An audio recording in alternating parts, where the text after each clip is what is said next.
Saola seo ihe jaas jaala I mí na bhílaí sa bhríon 8 agus sa 3 I Bruckless chun go na ná neasta na cealabaige. Bhí iascairí a lig mí crunne ag iascar scadan an ihe seo faoi tholas an jaala.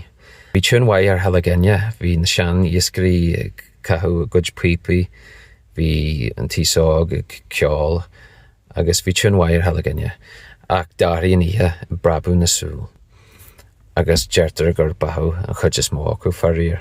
Níl contas crinn cyfed a bathú ach ón chéad rihan bhailí suas go dí cúig chéad.